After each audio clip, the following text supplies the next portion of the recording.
Sabat mga kapatid. Ito yung kaliwa ang kanan mo sa iyo sa sabat. Sa ating maliliga, sabihin natin sa sabat po, sa iyo aming maliliga. Kasi ang Yahuwa, hallelujah. At isang malakas na palakpak sa ating maliliga.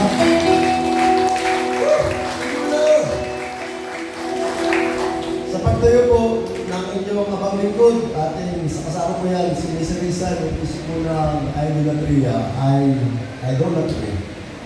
At marami palang klase ng idolatry, hindi lang yung pag-iingat ng physical images sa bahay. Kundi there are other higher form of idolatry. At yung higher form na yun ay ating tutungin ngayon mga kapatid. At pag-usapan natin sa mensahe ito ay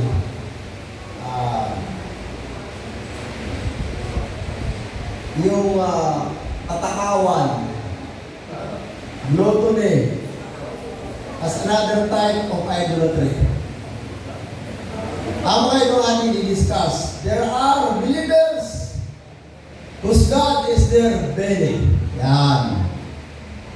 Pangalawa mga kapatid, types of gluttony. Mga iba-ibang klase ng gluttony. At pangatlo, yung end result or consequence if we remain victim of gluttony for the rest of our messianic life. Consequence, ano yung ibubunga nito sa dulo ng ating buhay? Pag tayo man natin biktima o alipin ng katakawan hanggang sa dulo ng ating buhay pananampalataya. So tayo po magsimula, mga kapatid, ang ating teksto po ay Philippians 3:18-19. At ating matutumayan yan sa ating pagpapatuloy sa mensahe na ito. Una mga kapatid, there are believers whose God is their belly. May mga mananampalataya na ang inuhin o ang Diyos ay ang kanilang tiyan. O dati tingin sa kalagdahan, nasa sa pinangka. There are believers whose God is their belly, is their stomach. Agree kayo mga kapatid? Oo, kasi sinasabi ng kasulatan, puntahan po natin sa ating teksto, Philippians 3:19 at saka Colossians 3:5 na kanilang may mga tao, mananampalataya ang kausapan, mananampalataya. Ang sinasabihan dito na ang kanilang kahinatnan end result ay kapahamangan. Bakit? Sapagkat ang kanilang Diyos ay ang kanilang tiyan. At ang kanilang kapuyan ay nasa kahihiyan na nag-iisip ng mga bagay na makalaman. Whose end is destruction, whose end is their belly. So, may talata, mga kapatid. May mga tao at masakit sapagkat ang mananampalataya inaawat sa kasalanan ito na ang Diyos ay ang kanilang tiyan, inaawat. At sapagkat ang kahinatnan daw ay kapahamakan, distraction. Colossians 3:5. So, sabi ay ganito, patayin ninyo yung mga bahagi ng inyong katawan na makalaman. At ano yung mga yun? Pakikiapid, karumihan, masasamang pita, masasamang lasa. At sinabi pa, kasakiman na isang uri ng pagsamba sa Diyos-Diyosan. Greed or gluttony, katakawan, nagkahamanan na isang uri ng pagsamba sa Diyos-Diyosan. So, sabi niya sa mga talatang pinuntahan natin na may mga mananampalataya pa na ang Diyos ay ang kanilang tiyan. Sabi mo sa katabi mo, hindi tiyan ang ating Diyos. Hindi tiyan ang ating Diyos. Good? Ano ba yung belly? Ang belly po sa Greek ay koilia. Koilia. Yun po ang Greek niya ng belly. Dalawa ang ibig sabihin ng belly mga kapatid. Unang koilia. Ang unang, yung literal meaning ng koilia ay the whole belly, yung buong tiyan natin. Dietary cavity, yung buong loob ng ating tiyan. The upper and lower part of the stomach. the garlic. The pleasure of the mouth, yung sarap ng bibig. Yun po ang isang meaning ng belly. Pangalawa na meaning ng belly, mga kapatid, ay yung the inner part of the man. Inner part, yung panloob na bahagi ng tao. The soul, the heart, as the seat of the thought, feeling, and choice. So yung pangalawang meaning ng belly or higher meaning ng belly, the innermost part of the man, which is the soul, the heart, as the seat of the thought, feeling, and choice. So sa meaning na ito, mga kapatid, belly refers to our fallen, sinful, Adamic, human nature. Agree? Yung higher meaning ng belly, ito yung ating lumang pagkatao, yung ating kalikasan naman na kaya iba, ito yung higher meaning ng belly. Ito ay simple. Ito ay simple at ulit wasak, nalaglag, nahulog, mga kapatid. So yun po ang dalawang meaning ng belly. So types of gluttony. Sapagkat may mga mananampalataya na ang inuwi, may ang kanilang tiyan. Pagkaran natin yung mga types ng katakawan, or gluttony or covetousness. Because God is their belly. Pagkaralan natin. The physical gluttony. Ito yung isang klase ng gluttony na tayo inaawat. The physical gluttony. Our belly, as well as our taste, tongue, mga kapatid. Our belly, as well as our tongues, wants to eat a lot. Ang ating tiyan at ang ating dila gusto kumain. Alat. Marami. Ilang beses pa tayo kumakain, mga kapatid? Magtatawag muna tayo. Anong nung katabi mo? Ilang beses pa kumain?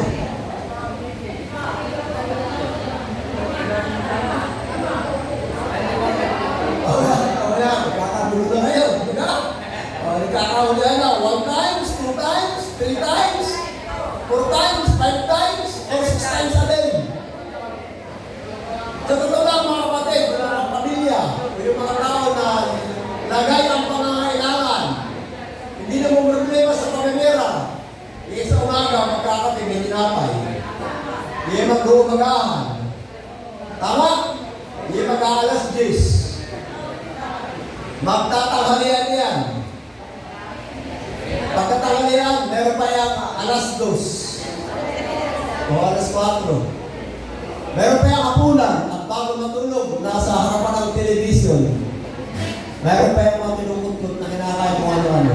So nakatuwid, mga kapatid, yung karaniwang tao na ang Diyos ay ang kanyang tiyan kung kumain si 7 beses maghapon. Tama ba? 7 beses maghapon. Ang nakalulungkot, mga kapatid, kung nasa ganyang nakalalayan ay overeating poses problem to the body. Halos malaking bahagi ng karamdaman ng tao ay bunga ng sobrang pagkain. Tama ba? Lalo na ngayon, lahat ng ating kinakain, almost ay wrong food. Tama ba? Kadalas ang kinakain natin ay wrong food. Lahat ng binibili natin sa mga palengke, sa mga groceria, pag inakabalot ng mga kapatid, automatic po yan. Wrong food. Ano yun? Chicheria. Ano pa? Yung piatos. Yung mga cake. Ano yung mga cake na yun? Yung mga pudol. Bujibar. Lahat na rin, mga kapatid. Basta inabalot na ng pabrika. Yung produkto na yan, hindi na siya totoo pagkain. Siya ay poison na. We are being poisoned by the food companies. Sapagkat sila magkakausapan, food companies, drug companies, hospital and doktor, magkakausapan yan, nagpupulong yung mga yan. Paano ang tao ating papagkakasakitin para parehas tayo may kita? Ang sabi sa food company, ating unahin. Lagyan mo ng lason yung mga pagkain. Tama ba, mga kapatid? Tama ba? Ayan, mga kapatid.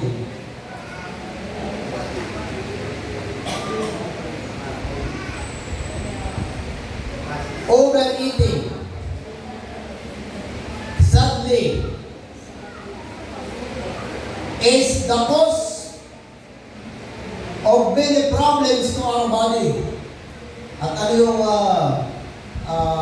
resulta noon? Obesity. Ayan, huwag kang titingin. At masasabihan ka. Obesity. Ano pa? Insulin resistance. Kasi arong yung food natin kinakain, tumataas lagi ang ating insulin resistance. At resulting health problems. Kaya tayo hindi makaproblema sa katawan, mga kapatid, ang ating problem ay gluttony. Ang ating Diyos ay ang ating tiyan. Basta kumalang ito, kakain. Hindi mga kapatid. Yang tiyan ko yan, kung gagawin Diyos yan. Didisiplinahin ko siya, dapat siya sumunod kung sa dapat. Tama mga kapatid. Sapagkat pag hindi, ay, biktima ka ng pagkakasakit na bunga ng katakawan. Kaya sabihin mo, sa iyong katabi, kapatid, bawal ang matakaw. Tama? Bawal ang matakaw. Agree? Bawal ang matakaw. According to the scriptures, how many times you read? Napuntahan na ba yung talata? Ang scripture, ilang beses bang dapat kumain ang tao? Ilang beses ba? Itong beses? Nagaya natin na. Nakakapabes mo natin ngayon? Ilang beses? Sige, guess tayo, guess. Ilang beses? Tatlo. May dalawa. Oo, meron isa sa ating 5. Tingnan natin ang kasulatan, mga kapatid. Maglagay tayo sa mga kasulatan para ating alimin. Ilang beses pa gusto ng ating manilikara tayo kumain. Doon tayo sa 1 Kings 17, 1-6. Yung kaso ni Elijah o ni Eliyahu. Yung Jah, walang Jah sa Hebrew. Yahu yan, Yah. Eliyah. Kaya nga Yah. Hallelujah, Yah. Yah. Purihin sila, hallelujah. Ilang beses ba kumain ng tao? 1-6. Si Elias na Isbita, nasa mga hindi kumain sa galaan, nagsabi kay Akab. Tama ba?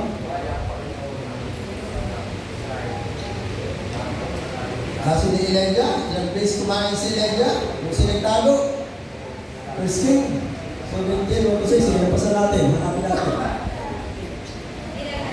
Ayan, sige, verse 1, verse 5, tayo.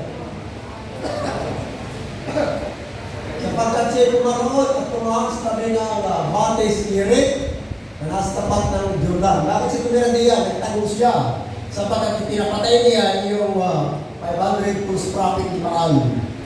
Ay nagalit si Queen Jezebel. Sabi niya, walang pagkain kung makakarating sa aking tiyan hanggang hindi ko nakikita ang ulo ni Elijah. Nakarating sa kanya yung balita. Isang napakatapang na Elijah, biglang nagbaliktad agad, agad ay natakot, takbo sa kabundukan. Takbo. At kung sito po doon, mahal naman siya ng ating malilika. So ano nangyari sa verse 6? Ayan, at dinadala siya ng uwak ng Jollibee. Umaga at hapon. Kung mga kapatid, ilang beses kumain ng tao dapat? Sabi sa talata, 2. Umaga at hapon. Mga kapatid, diyan pa sa talata niyan. Laglag na tayo. Takot tayo magutom. Ayan, talata, umaga at hapon lang. And ravens brought him bread and flesh, tinapay at isda sa umaga, at bread and fish in the evening. At yung sabihin sa ilog, kasi puro ang kalay yun, may ilog siya. Si twice. How many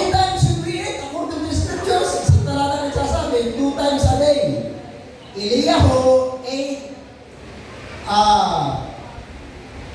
in the desert, hiding niya breakfast at saka supper. Supper, breakfast at supper. Okay, so talata. Another scripture, lakbay tayo sa mga talata. Sa Matthew 22:4.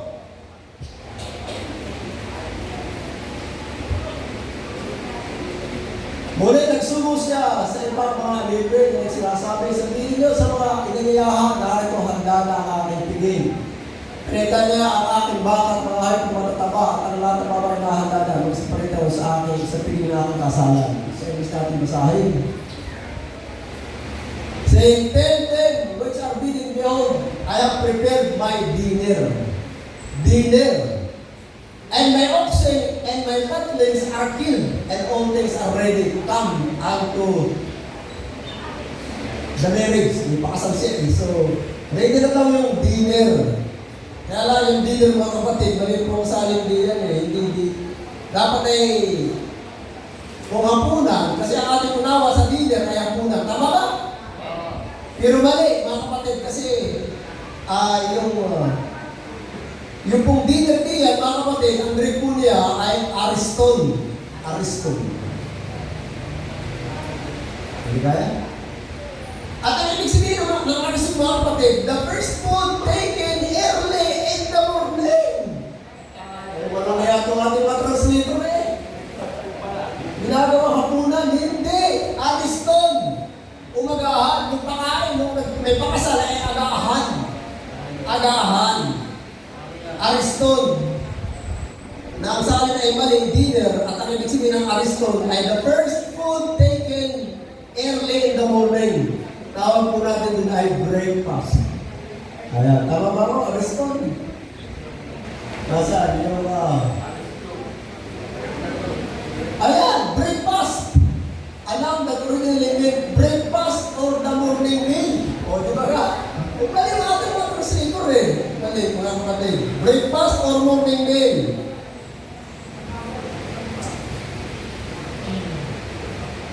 Tayo bukso doon sa Luke 11, 37 to 38. Kasi ating inaalam, ilang beses ba tayong dapat kumain ayon sa Biblia, ayon sa kasulatan. Ha? Dapat tayo sa buto nila? Ginagayin natin ang scripture para ating alamin kung may magiging biblical o scriptural, ilang beses dapat ako kumain. Ayan.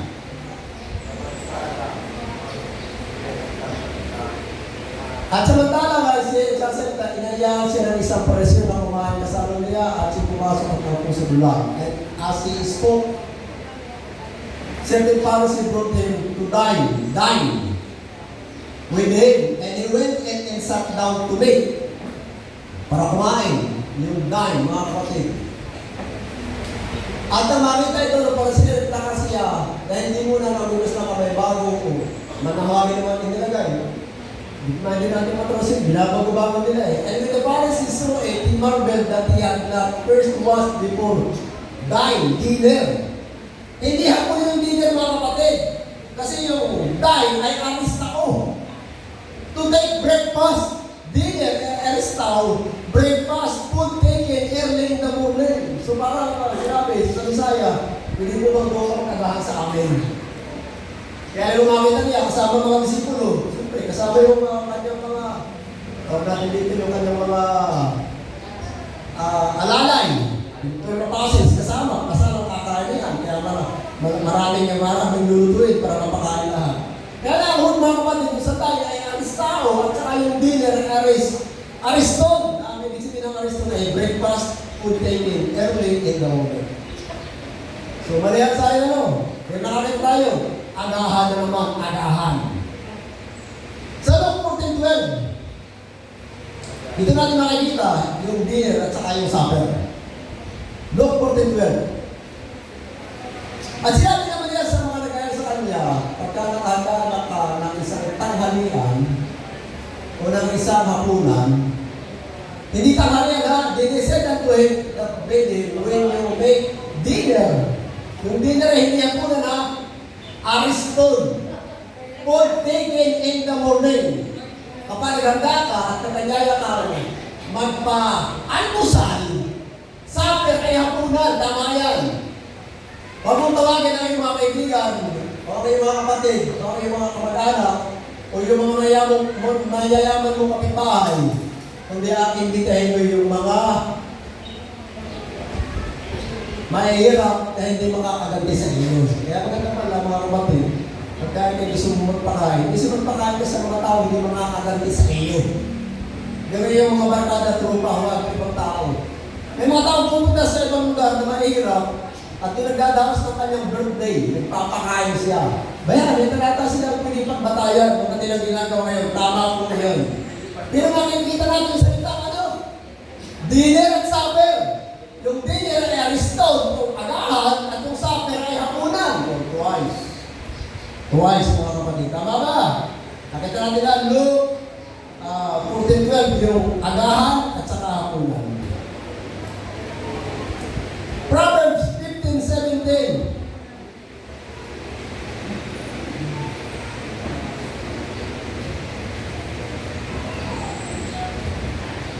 Proverbs. Better is dinner of herbs, where there is love, than stone axe, litson, but hatred in the heart. Mabuti daw ang pagkain ng damo na may pag-ibig, bulang lang. Tawag natin bulang lang. Tama? Tinipay, nagabi, bulang lang. Kung may pag-ibig, kaya sa litson, na may mga galit sa puso. Ganyan salita nga, di kayo mga kapatid ay, di ko na-lista yung kanang Greek, yung kanang Hebrew mga kapatid. Ang Hebrew 735 ng kanang ibig sila mga kapatid ay meal allowance food diet. No mention of breakfast or dinner. Basta pagkain. Masumunod lang ang pagkain ng gulay na may pag-ibig kaysa pagkain ng litson na may mga galit sa puso. Yan mga kapatid.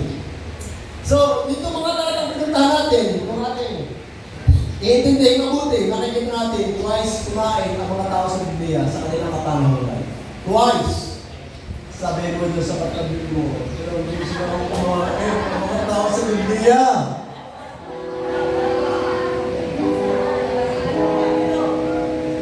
Dalawang beses lang.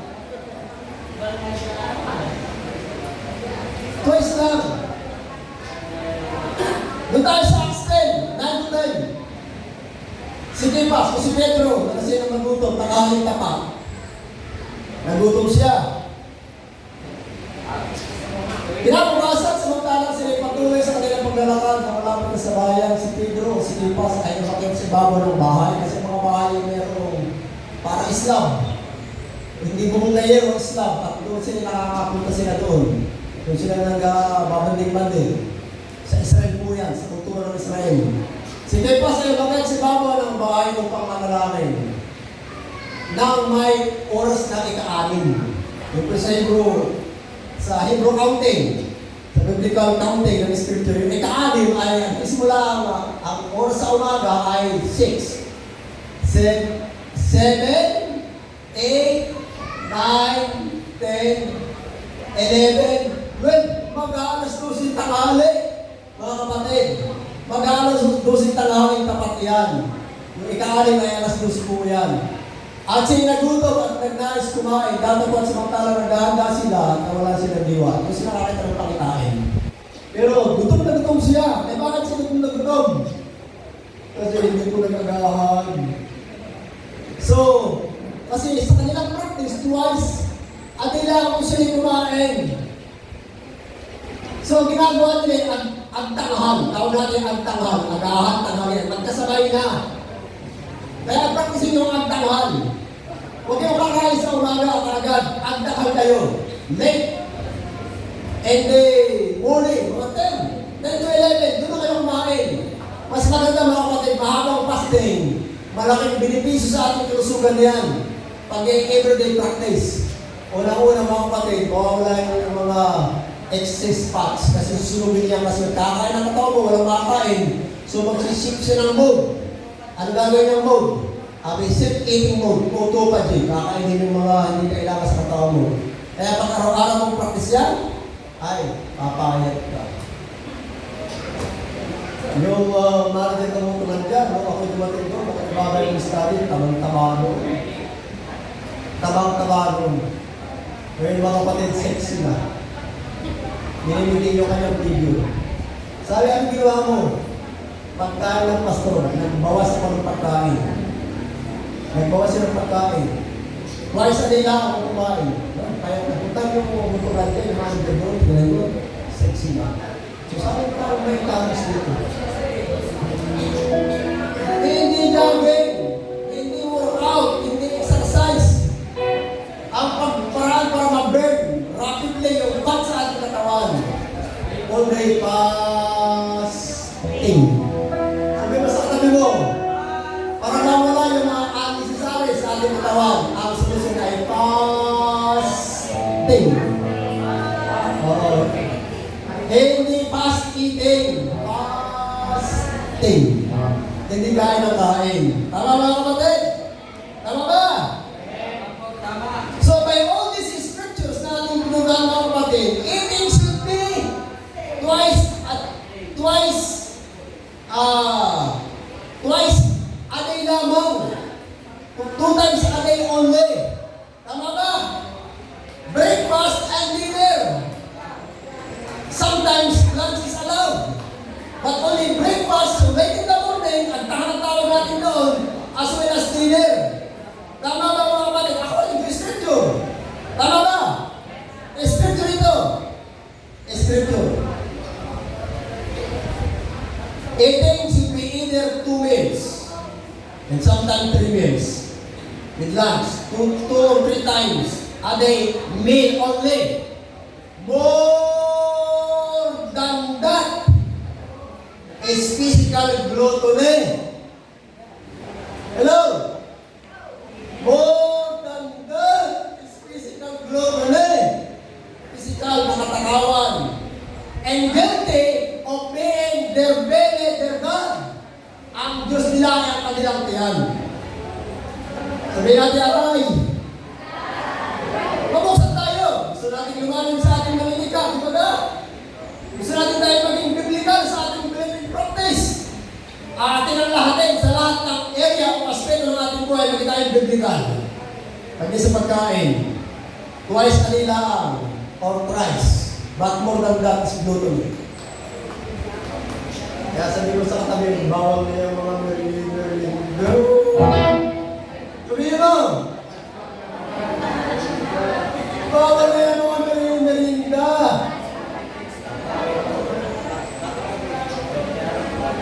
Kaya tayo nagtatabaan. Kasi 7 times a day tayo kung kumain. At madalas, wrong food pa. Twice a day lang. Kumain ka ng healthy foods. Gulay. Isda. Karning malinis. Kumahaguti mo. Pero twice a day lang mga kapatid. Haguti mo. Lulusog ka. Pag twice a day ka lang kakain. At marami na siguro nagpo-post sa Facebook, mga naturopathic doctor na nagpo-post sa Facebook na fasting is the best medicine sa karamdaman ng tao. Tama ba? Kaya pag-aralan natin, kumain lang ng 2 beses sa hagutin mo kung kakain ka. Pero siguro mo twice a day lang. Hagutin mo lang. Pero twice a day lang. Tama ba kapatid? Kasi nakita natin sa Biblia, ang mga tao sa kanilang kapanahonan, twice a day lang ang kumain. Okay, mga kapatid? Kasi yung sobra doon sa twice or thrice, ay katakawan na. Katakawan na. Sabi mo sa katabi mo, yung lalakpas tayo ng 2 days kumain sa araw, katakawan na yan kapatid. Katakawan na yan. Tama! Huwag mo sasabihin ito sa kanya, magagalit yan. Kaya kaganayan, kasi matako pa. Hello? Huwag tayo masasaktan. Hindi tayo masaway. Masaway tayo. Gagaling tayo pag ang pagkain ay nilagay natin sa ayusan ng ating malilikha.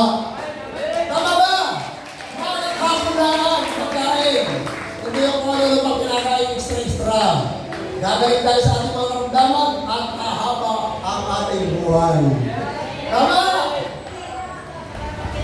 Oh, maraming namamatay sa katarawan na bangungot kasi kumain ng spaghetti. Ang spaghetti lason. Atay mo yan, lason yan. Kumain ng spaghetti. Ang spaghetti napakahirap tunawin. Ang puso may nagre-relax kasi natutulog. Ay kailangan ng kuryente ng katawan ng energy. So walang supply ng kuryente kasi ang puso may relax na. Ayaw kayo may trabaho pa.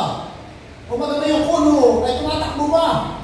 Maraming kinain, agad tulog. Pagkakain tulog, nagtatrabaho na mangyayari. Ang tawag natin doon, mga kapatid, ay shortages. Shortages. Nagkaroon na shortages. Bakit? Kulang yung supply ng kuryente. Kaya sumabog. Kaya nababangungot mga kapatid ng ating pancreas sumasabog sapagkat walang makuha ang energy na kailangan para trabaho yung kanyang tinutunaw. Ang isasabog siya, pag sumabog ng pancreas, hindi na kayang isinin yan. Hindi na kayang isinin yan. Yan ang sa mamatay. Oo, marami lang nakita na mabangungot, hindi na kayang isinin. Bakit? Wala naman nagawa. Pumutok ang pancreas. Bakit? Kasi nagtatrabaho siya, ang puso relax at kasi tulog na, ay kailangan pa ng energy. Kaya, kung kayo gabi na busog pa, palipasin niyo ang at least isang oras at kalahati bago kayo matulog. Siguraduhin yung naluba na ng inyong pan. Ayan, yung inyong kinain. Huwag agad pagkakain tulog at busog na busog pa. Tapos, delikado yung mga kapatid. Agree! Tama ba? Okay, doon tayo sa mas malalim ng sabihin ng katakawan. Na ang Diyos ay ang kanilang tiyan.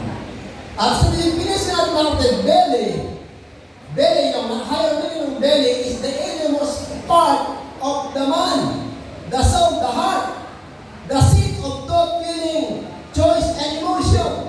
So belly refers to our fallen, sinful, Adamic, human nature. Ito yung ating lumang pagkatao, ito yung ating innermost belly.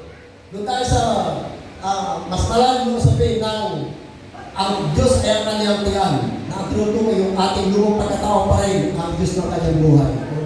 Ng buhay kung ano ng palataya. At tayo makawat kung diyan. Agree?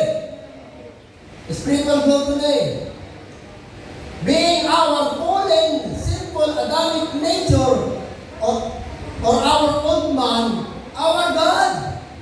Yung ating lumang pagkatao pa rin ang ating Diyos. Pilipos 3:19.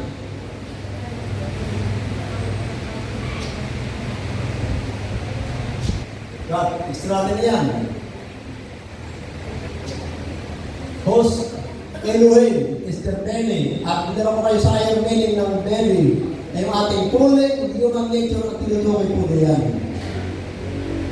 Dahil po sa Mark 7:20-23.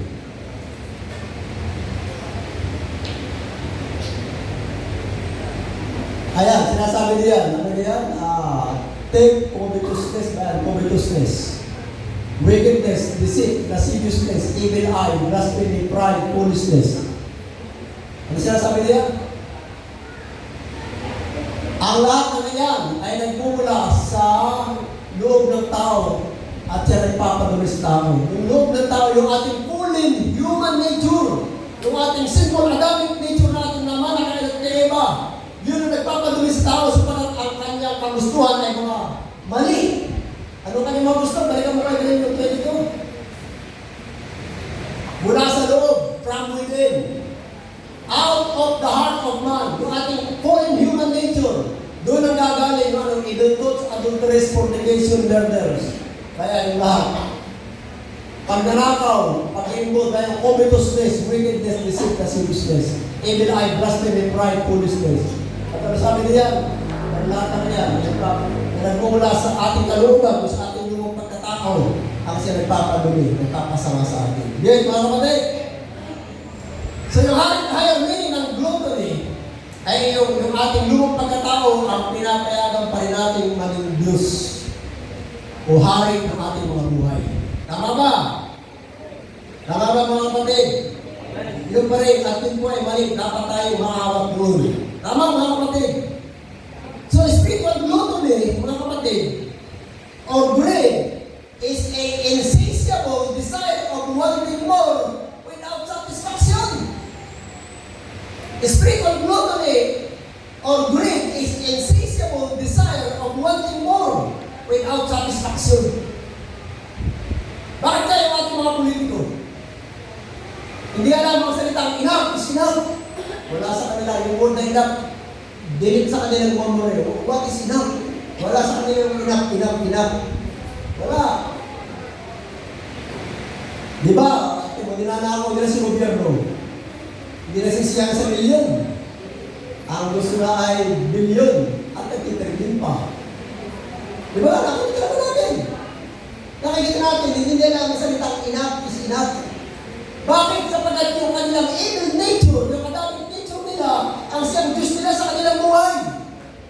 At dahil mga kapatid, we will become guilty of the same error. Pa yung ating lumang pagkatao, hindi natin nakakasting sa ating buhay.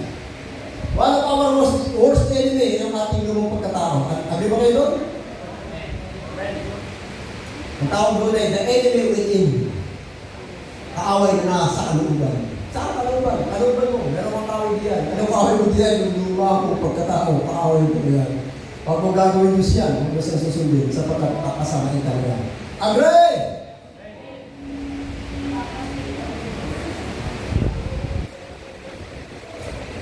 Yung mga kapatid sa Luke 12, 15 to 32.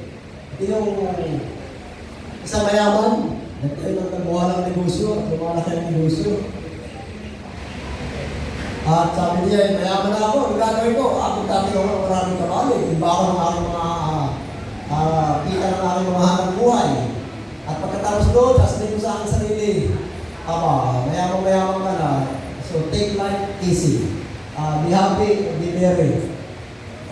Sabi ko sa dito, mag-ingat kayo. Tayo pinag-iingat saan? Saan tayo pinag-iingat? Sabi, mag-iingat kayo. Bakit magmasid? Mag-ingat. Ano saan tayo mag-iingat? Sa lahat ng kasakiman. Okay, sapagkat sa totoo lang, mga kapatid sa amin ng kasulatan, ang buhay ng tao, ang buhay mo, ay hindi nakabatay doon sa mga bagay na iyong tinatangkilik. Tama ba? Hindi pa damihan ng titulo. Hindi pa damihan ng nakamal sa buhay na ito. Hindi pa damihan ng mga material na bagay sa buhay na ito, mga kapatid. Wala doon ang true word ng ating pagkatao. Sabi ng Bisaya po yan. Ang Bisaya nagsasalita yan. Take heed and be aware. Be watchful of covetousness. For man's life is not consisted of the abundance of the things which he possesses. Hindi madidetermine na mga bagay na taglay niya sa buhay na ito ang halaga ng kanyang buhay. Kaya tayo pinag-iingat doon sa covetousness. Sabi ko sa katabi ko, sa covetousness. Sa bagay, tayo mga kapatid ay hindi tayo laging din tinakasalanan ito. Hindi tayo mga rich people. Pero somehow, somewhere, tayo nag-ground din sa kasalanan ito. Kaya tayo pinag-iingat. Tama mga kapatid? Tuloy. Masarap niyo po ito. At nagsalita siya ng parabola. Sabi sa lupain, ng isang mayaman, na kanyang lupain ay sagada ang ani. At inisip niya sa kanyang sarili, anong gagawin ko sa dami mong ani sa ako'y lalagay? Wala na akong paglagyan ng aking ani. Ang aking negosyo nagtatagumpay, bilyon-bilyon na kinikita ng aking pera, sa kung dadalhin yan. At sinabi niya sa kanyang sarili, itong gagawin ko. Igibay ko ang aking maliliit na kamali, gagawa ko mas malaki. At kung kailangan ang lahat ng bunga ng aking mga ani, at ang aking mga goods. At sasabihin ko sa aking kaluluwa ko, marami ka na na-impact para sa maraming taon. Hindi ka na magugutom. Hindi na magugutom yung ating mga tong-nator at saka tong-grista at yung ating mga tong-ginir. Mga district engineer. At saka yung ating mga tong-erdo,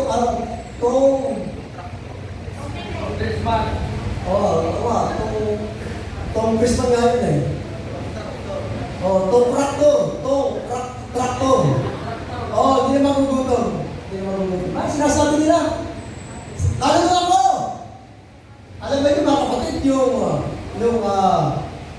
100 million, ilang makita yan?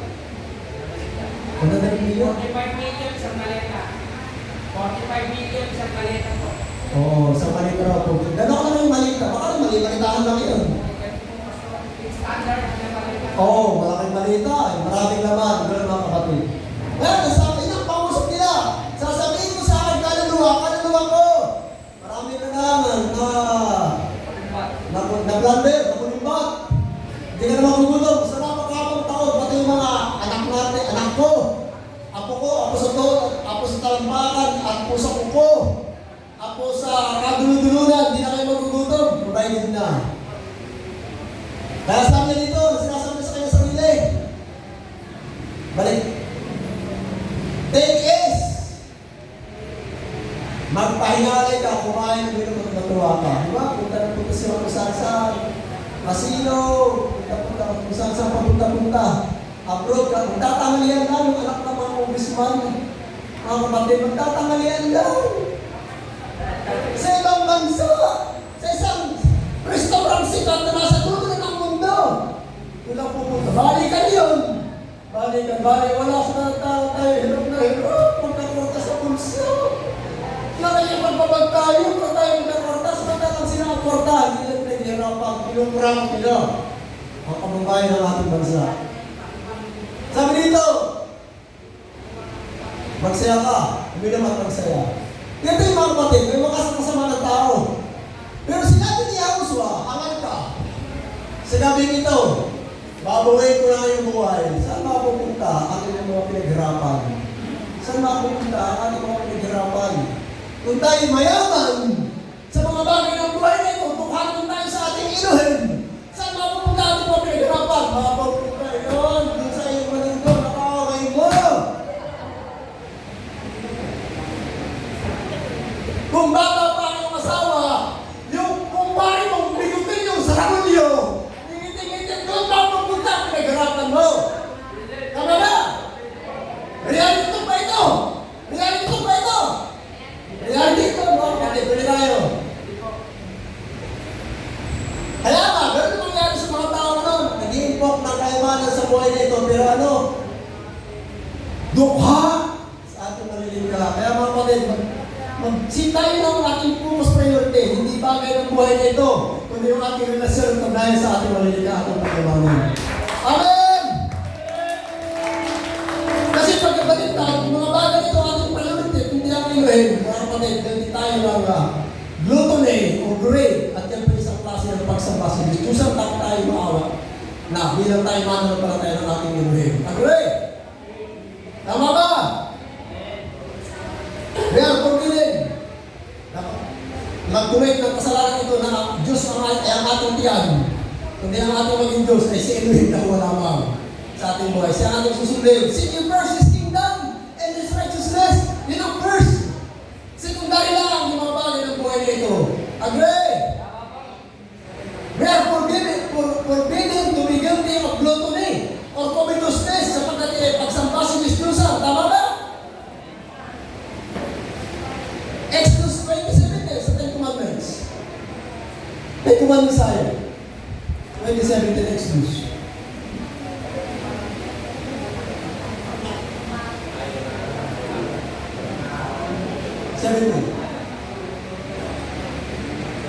Pero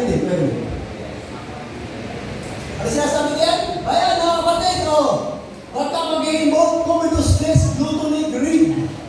Huwag mo nga-ibutin ang bahay ng iyong kapitbahay. Huwag mo nga-ibutin ang asawa ng iyong kapitbahay. Ang kanyang mga alipin, ang kanyang alipin lalaki, babae, yung kanyang axe, itong oxen, itong baka, kanyang asto, o anong bagay na pag-aari ng kapitbahay mo. Makita mo alam tayo.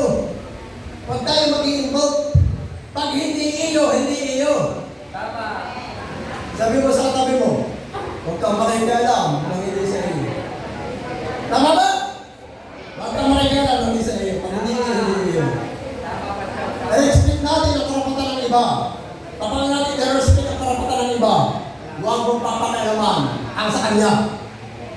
Huwag kayo kumpare, ito kumpare lang. Hindi mo kayo kumpare, ay sa akin na rin. Maraming mga kapatid, pag-ibot yun. Bakit may pagbuwalan tayo? Tama ba? Tama ba? First Peter 5:2.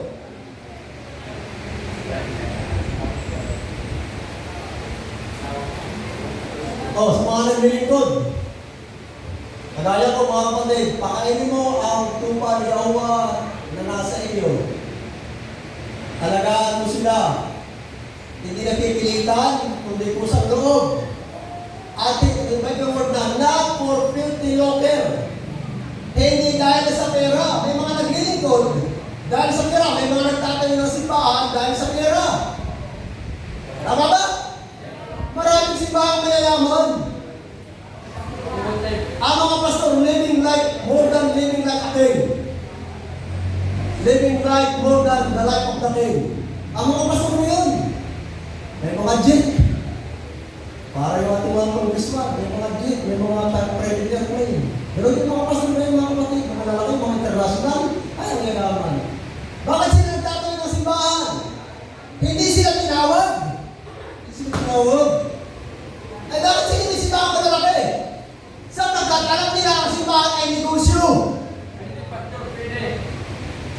Pero ang isang totoo ko na nila, bago na siya maglilingkod, magtatayo ng gawain, sabi, not for 30 lucre. Yung 30 lucre ay yung perang pinag-uusapan. Hindi para magkapera, kundi handa ang isip na maglingkod. Ay bago ng mga kapatid. Ano yung dapat natin prinsipyo sa buhay na ito? Alam niyo natin dapat prinsipyo sa buhay na ito. Nagbabawalan tayo maging guilty ng covetousness or greed. Nagbabawalan tayo at tiyan natin maging Diyos natin. Alam mo natin dapat maging prinsipyo sa buhay na ito. 1 Timothy 6:10. 1 Timothy 6:10. Ito ang ating prinsipyo. Mga kapatid.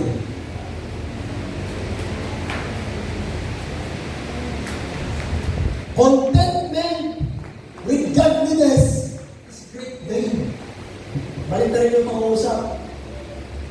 Kasiyahan, may kabanalan, ay malaking pakinabang. Yan ang tanong sa amin, mga kapatid. Pati mga translator, di ba dito ng utak eh. Kasiyahan, kung tito sa buhay, may kabanalan, ay malaking pakinabang. Ang ating kayamanan, mga kapatid, ang ating relasyon sa inuhin. Ang ating kayamanan, yung pagsunod sa kanyang kalooban, sa kanyang salita sa Torah, yung ating kayamanan. Ang hahanapin ng Misaya sa atin sa araw ng paghukom, kung tayo sunod sa kanyang kalooban. Hindi yung mga bagay natin nakamang sa buhay nito, ilang titulo. Nakapo na kayo, walang 10 titulo. Kakasado, pasok ka sa kaharian. Walang ganyan ng mga kapatid. Yung pagsunod sa kalooban niya, yung Torah, tawag natin Torah, yun ang ating kayamanan at yung napin ng Misaya sa atin sa araw ng paghukom. Agree mga kapatid? Kaya dapat contentment na may kabanalan, malaking pakinabang. Yan ang ating prinsipyo. Meron wala. Contentment na may kabanalan ay malaking pakinabang. Kaya kayo mga mahihirap, okay malungkot. Basta may kabanalan kayo sa buhay, malaki ng pakinabang yan. Tama? Tayo, mahirap tayo. Kaya nagsisikap makalaya sa kahirapan, kung nagsisikap makalaya. Pero kung hindi pagbigyan ng manunika mga kapatid, ang mahalaga sa ating kalalagay sa buhay nito, wala man tayo mga kapatid, ang mahalaga tayo may reverence, may kamanalan ng ating buhay sa pagkakas ng maraming pakinabang. Yun ang ating pasapunte para tayo makapasok sa ating pagkakas ng kaharian. Amen! Hallelujah! Ito natin basa. Wala tayong dala, ano ba ang sumupong tayo sa mundo? Di ba tayo silang, may dala tayong good sa palad? Wala. Wala rin tayong may lalabas sa oras ng ating kamatayan. Wala. Kaya anong dapat? Kung tayo may pagkain at niraramit, ang sinasabi ng kasulatan, masiyahan na tayo. Ang ibig sabihin ng kasulatan, yung basic mo, natutugunan, masiyahan ka na. Sabi ng Panginoon kay Saul, ang biyaya ko'y sapat. Hindi sinabi kay Saul, ang biyaya ko'y sobra. Sabi mga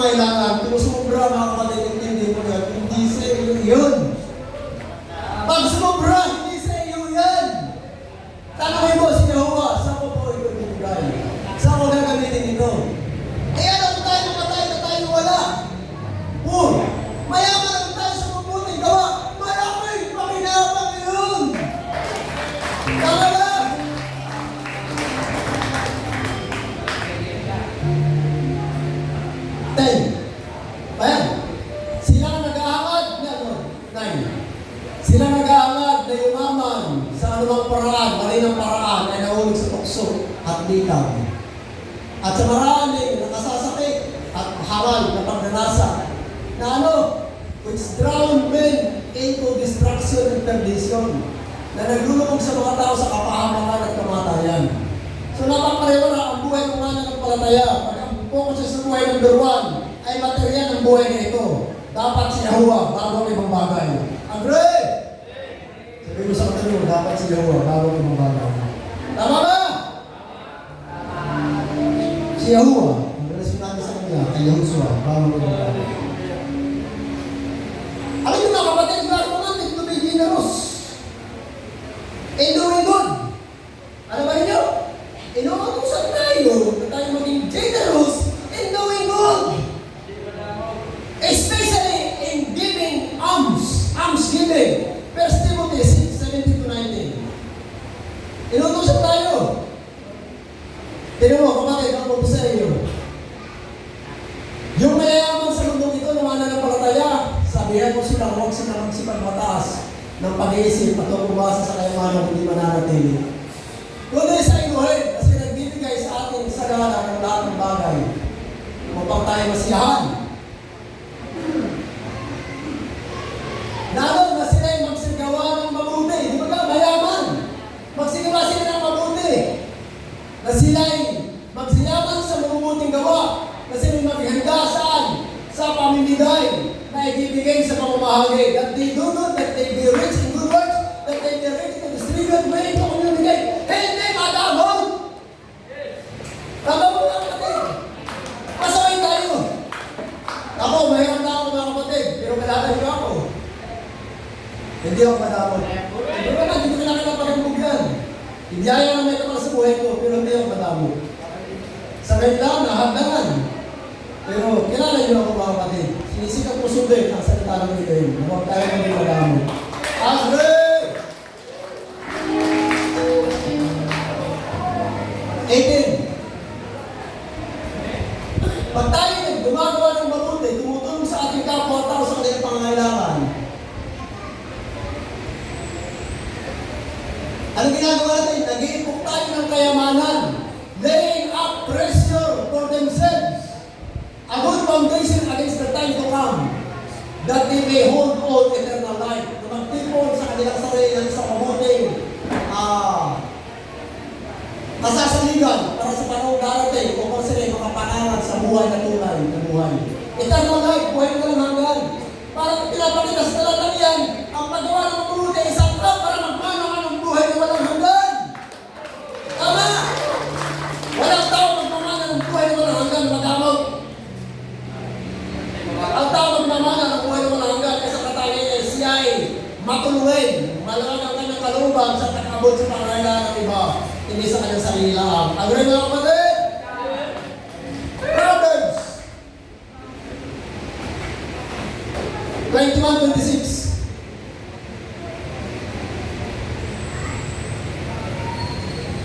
May nag-iimbot sa kasaganaan buong araw.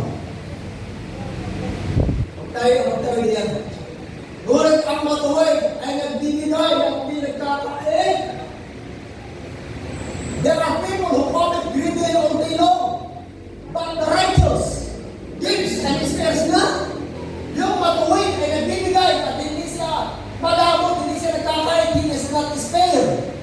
Diba mga kapatid, kinakating dapat maging katangian, isang katangian ng tunay na mananampalataya. Siya ay bukas ang puso at ang bulsa sa mga taong nilalapit ng ilim sa kanya na lihitimo na nangangailangan. Agree! Matthew 6:1-4. Inuutosan tayo na tayo maging mabuti, mayaman sa mabuting gawa. Magiging kayo na huwag kayong magsigawa ng katuwiran sa ating mga tao. Sa English ko basahin. Take it that you do not do your alms with your men. Na ito kayo tumutulong sa mga tao, sa harapan ng mga tao para makita nila. Sapagkat kung ganoon, natagatan niya ng gantipala. Kaya nga, sabi dito, pagka ikaw ay magbibigay, tutulong sa kapwa-tao. Huwag ka na magpatugtog ng pakakasaratan mo. Huwag ka na pangalandatang. Itong blood control na ito, nagumuho.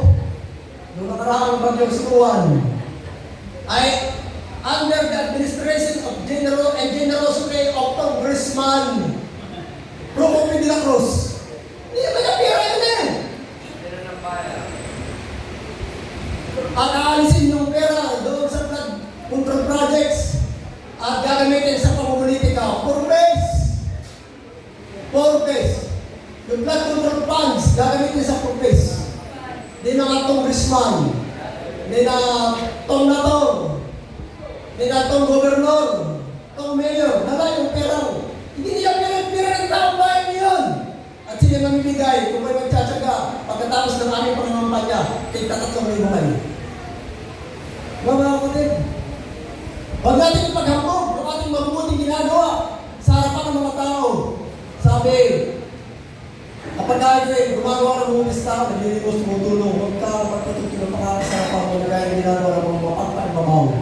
Sa mga sinalugat, sa mga daan, kung sila puri ng mga tao, katatawa na sinasabi ko, tinigap ko nila kanila ganun pala. Kundi, ang sinasabi dito, kung ikaw ay tutulong sa kapwa-tao, huwag na malaman ng iyong kaliwang kamay ang ginagawa ng iyong kamay. Ano tinulong mo kasi?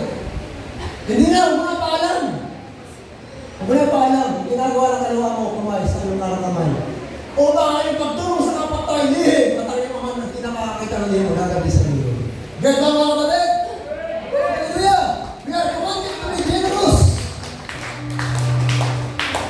At hindi ko report.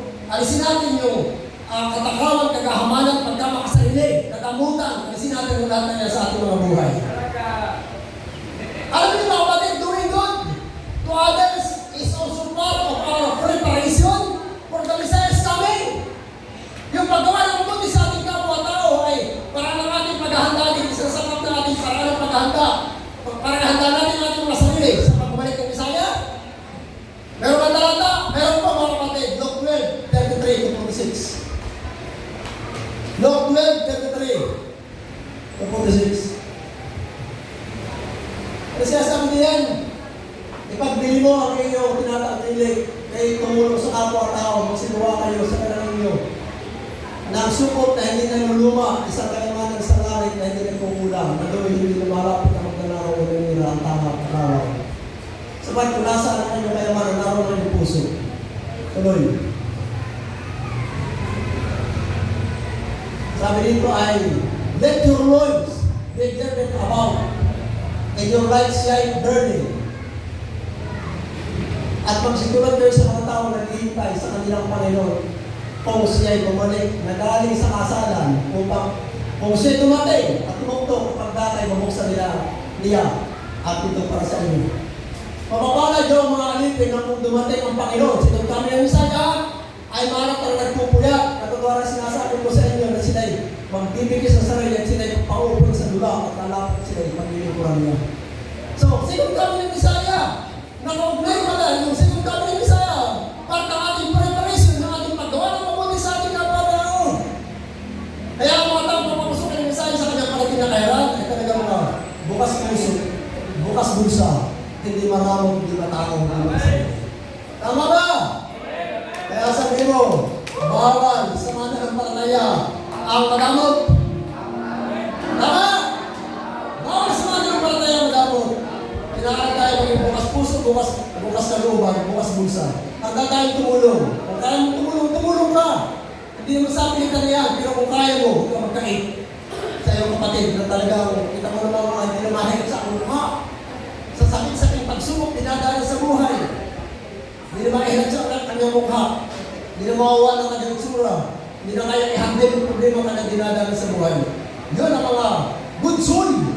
Mabuting lupa na ating taniman ng pili ng ating mabubuting gawa at sigurado isang parang yun para tayo naghahanda sa pagbabalik ng Messiah tayo tanggapin, hindi niyang takwin. Agree! Ano natin mga kapatid? Alam niyo, mabuting gawa tulong sa kapwa-tao, isang parang para tumayo ka ng himala. O, sino gusto tumagat ng himala? Makaras ng himala, tanda, kababalagahan. Diba lahat tayo? Yung paggawa ng mabuti sa kapwa-tao ay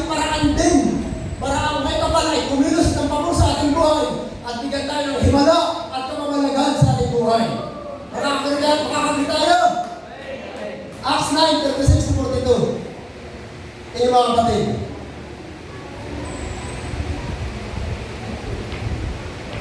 Acts 9:36-42. 36. Ngayon ay may isang alagad sa Joppe na nagawalaw Tabita na ang kahulugan Dorcas. Ang babae ni ano?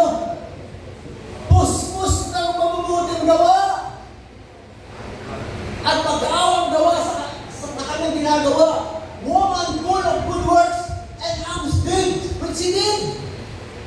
Si matulungin sa kapwa-tao. Ano nangyari? Namatay. Namatay si Tabita. Namatay siya. Namatay. Kaya mga kapatid, sapagkat siya ay mabuti ang gawa, matulungin sa kapwa-tao, nakaranas siya ng himala at kababalaghan. And came to pass in those days that she became sick and died. Namatay siya. At siyempre, siya nilagay ito sa upper chamber para bago mong araw sa ililibig. Ano nangyari mga kapatid? Nakarating yung kay Pedro, kay Kepas, yung balitang yun. Doon natin basa.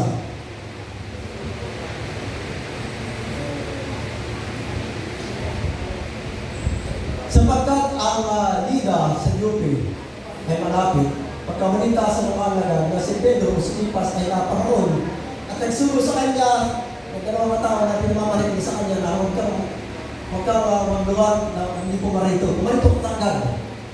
At siya pumunta at nagtitig si Pedro at sumama sa kanila at pagdating niya ay inatid nila sa silid, sa itaas at siya niligid ng mga babaeng malo na nagsisitangay at pinakita ang mga tunika at mga damit na ginawa ni Dorcas na nagkikasama pa nila. So, dadapat pinalabas silang lahat yung Kepas o ni Pedro, lumuhod ng lalaki at pagbaling sa bangkay. Sinabi, Tabita, bumangon ka. At minulat niya ang kanyang mata at nang makita niya si Pedro, siya ay naupo. Bakit si pinaranas ng malilikat ng himala at kababalaghan? Sa mga ilon ng iluhin, kung sila bubuhay na yung kanyang mabuting gawa.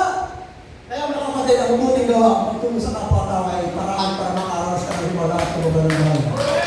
Amen! Kaya tayo, unang himala at kababalaghan, sumunod tayo magkamot. Ang Diyos natin ang ating tiyan. Mali, mga kapatid.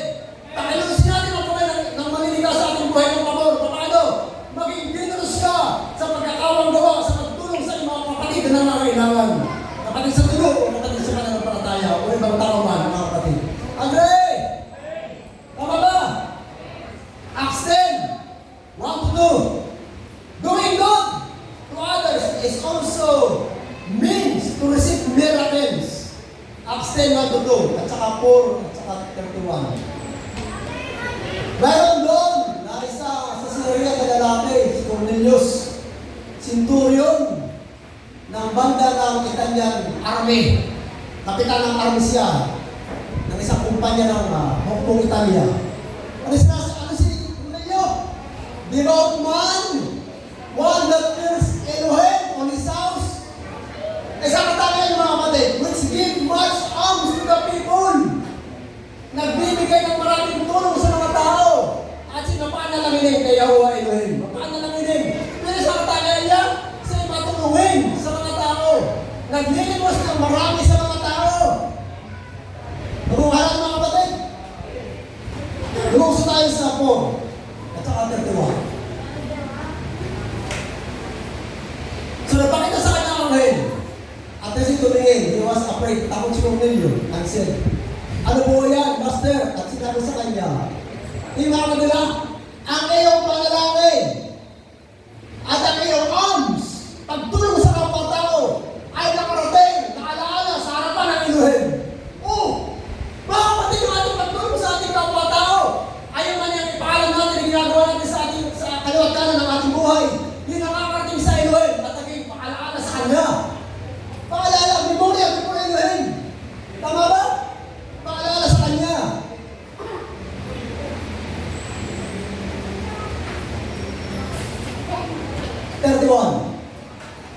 At dito, at sinabi, Cornelius, your prayer are heard, and your alms are hot in remembrance bronze in the sight of Elohim. Sinabi ng Archangel ninyo, dininig ang dalangin mo at ang iyong mga paglilimos ay naalala sa permi ng Elohim. Ang ating kong gawa, nagiging ko ng malaki sa ating kapwa-tao. Yay, naalala, nakikita. Kung mga kaya yan, pakalala yan. Kaya ang ating panalangin, hanggang doon lang sa tanong mo, hindi makalampas ng bubong. Sapagkat kulang na sa utak. Walang pagtulong sa kapwa-tao tayo. Pag tayo nagkaroon, atin-atin lang. Pag tayo nagkapira, hindi mabalitaan ng kwarta. Wala na. Hindi na balitaan. Pero wala kwarta. Wala mo kami kayo. Wala kwarta. Wala kwarta. Wala kwarta. Wala kwarta pala. Ato magkakwarta na wala na sa simbahan. Takot-utakan ng mga kapatid. Hello mga kapatid. Balik po yun. Bayan, naalala, paalala sa Elohim ang ating mabuti gawa. Tama ba mga kapatid? Para tayo makaraos ng himala at kamulagan, gumawa tayo ng mabuti sa ating kapwa-tao. Good? Oh, last point. And result, if we remain guilty of our belly being our God. Anong resulta? Doon sa ating teksto, shame and destruction and being enemy of the cross of the Messiah. Anong ating teksto? Philippians 3:18. Philippians 3:18. Sabi, maraming lumalakad na sinasabi ko sa inyo noon at inuwi ko yun na may pagbuhang pa ako sa inyo. Sila kaaway ng cross ng Messiah. Sino yung mga taong kaaway ng cross ng Messiah? Bayan sa sumunod na pangusap. Ang wakas nila ang dulo ng kanilang buhay pagkawasak sapagkat ang kanilang inuwi ay ang kanilang tiyan. Ang kanilang kalulugan ay sa kanilang kahihiyan. At ang kanilang focus ay mga bagay ng buhay na ito. Mali mga kapatid, mapapahamak tayo. Pag ang mga hindi tayo makakalaya sa ating buong pagkatao, ng ating buong pagkatao ay pinapanatili pa rin natin Diyos ng ating buhay. Hindi mga kapatid. Hindi tayo magmamana ng kaharian ng buhay na walang hanggan. Kinakailangan mapapas natin lahat ng iyan upang tayo magmana ng buhay na walang hanggan. Conclusion, the challenge. Alisin natin sa ating buhay mga kapatid ang anumang trace ng greed, covetousness, gluttony. Sa panatalatang ito, iba-ibang aspeto ng mukha ng idolatry at tayo pinagbabawalan niya na manatili pa sa buhay natin ang lahat ng ito. Papasin natin sa ating buhay ang lahat ng mataas na level na ito ng idolatria, matakawan, kadamutan, pagtama sa sarili. Walang sakit sa kapwa-tao. Pag-iimbot, hindi na kanya iimbot pa. Papasin natin ang lahat ng ito sa ating buhay. At tayo mabuhay, katama, habang tayo ay mabuhay. Agree mga kapatid? Shalom, shalom, shalom! May gawang bless you, give your ways, please shine upon you and be gracious unto you. May him up his countenance, apatas all in you. Shalom. Thank you so much. Amen mga kapatid. Salamat po.